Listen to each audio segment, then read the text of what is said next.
Hey everybody, Mal Mason coming at you from Iron Plan Solutions Group. The undertone of this discussion is not political. However, because it will impact the rest of our lives, certainly is monetary and economically responsible for us. Try to address with every generation of clients where we're at from a socio-economic standpoint, as we're into times that,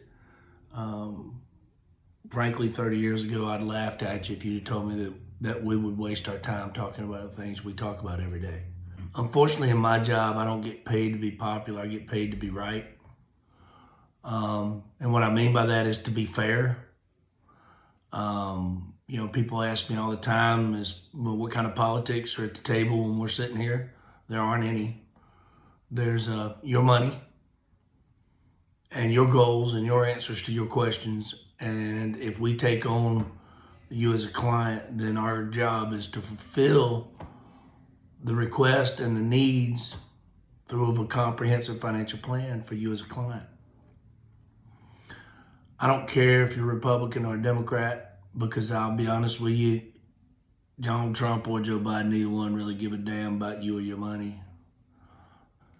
But at the end of the day, we're in this on our own.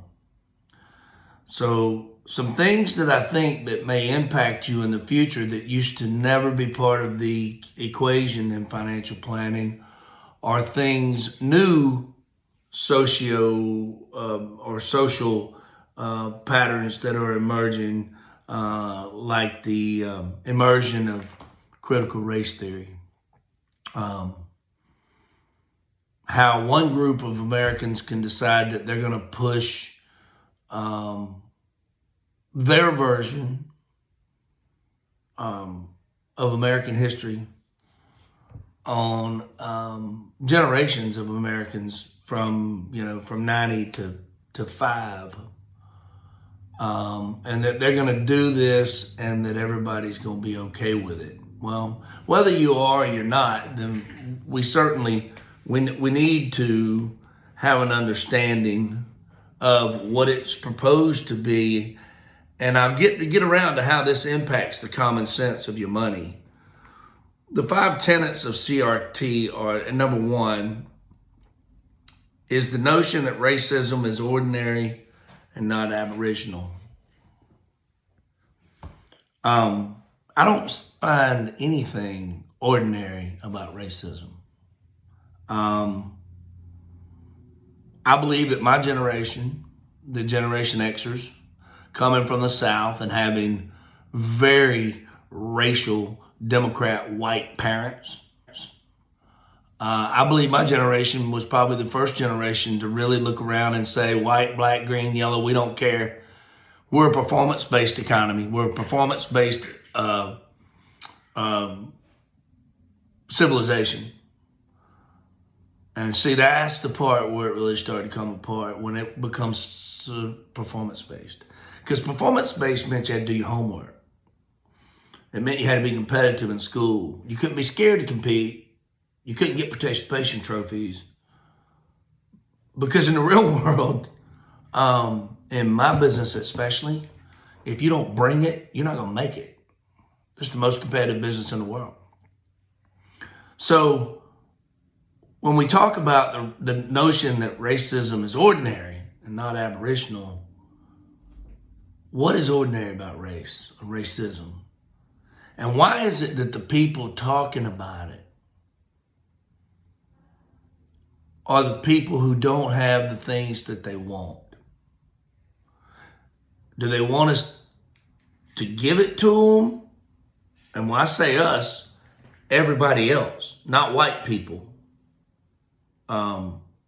This is not a white or a black thing.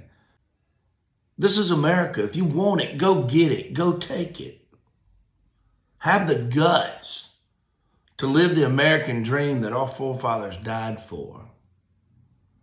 But don't sit around and talk to me about racial inequality and how everybody's treated different when you look across the lines, one of the biggest problems with critical race theory is the Asian culture has come here from Vietnam and Korea as refugees, and they have come here and they have taken advantage of every opportunity that the United States and capitalism offers them, and they prosper as a society and as a people.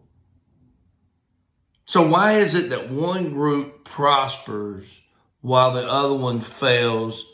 And people say, well, you're getting on poor people or black people. No, I'm not. I coached in it for 10 years. I understand it better than most people. I coached teenage children where white people were a minority in that community. So you think about that a minute, and that I'm aware of what's going on. And it's odd that the most disciplined racial group, if you want to profile them, is the Asian people. They say they always outwork everybody. Well, they come here in America and take advantage of the American dream, and we don't have any problems. So the notion, just for all you people out there, and I'm as redneck and as white as they get here in Pensacola, Florida. The notion that I don't like you because of your color or because of your gender or because of your sex preference, nothing could be further from the truth. I could care less if you really want to know the truth. I'm too busy doing me to be worried about doing you or minding your business. It's when your attitude and your beliefs start to change the way I think and the things that I believe in and the things that my father fought for, that there starts to become a problem. And it's not one that I want to disagree. I just want to point out the lie of critical race theory. I'm not racist. People say, oh yeah, well then who else would you have voted for than Donald Trump? How about Condoleezza Rice? I would vote for her today. How about Candace Owens? While we're on the subject. Dr. Ben Carson. What a great man. They believed in things like hard work and discipline and accountability. Not burning shit down because you didn't get your way and kicking doors down that don't belong to you. Well, that's okay. But yet, we're racist because we choose to be, and it wasn't inherent. Now, let me tell you something. Racism's been around a long time. People have been buying and selling other people for as long as we have been on this planet. And I think buying and selling anybody, especially children, is really, really, really wrong. But let's get something straight.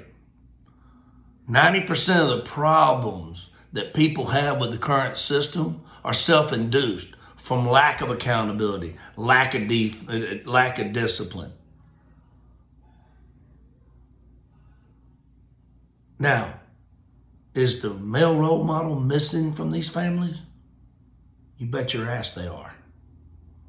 If you don't like that, I challenge you to do something about it. Go coach a football team. Go mentor other young men so that they understand that they have a responsibility long after all the fun has happened. When the pregnancy test comes back positive, that's a minimum of a 23-year financial commitment, and it's a lifetime commitment from emotional and spiritual leadership to that child. Anyway, something to think about, because as we think about these things, if you think that they're not going to impact your future taxes and your retirement income, you're mistaken. So we better at least get the thing as honest as it can be. But the way it's being proposed right now is that, oh, woe be it to me. I've been mistreated forever. I've been mistreated so bad while I wasn't doing my damn homework, and now I'm behind in class. Now, that's not the kid's fault. That's the parents. Anyway, something you might want to think about. while we're getting it dished to us in one way, and it's not that way. However, we are going to live with the results of it. Just something for you to think about. Take care.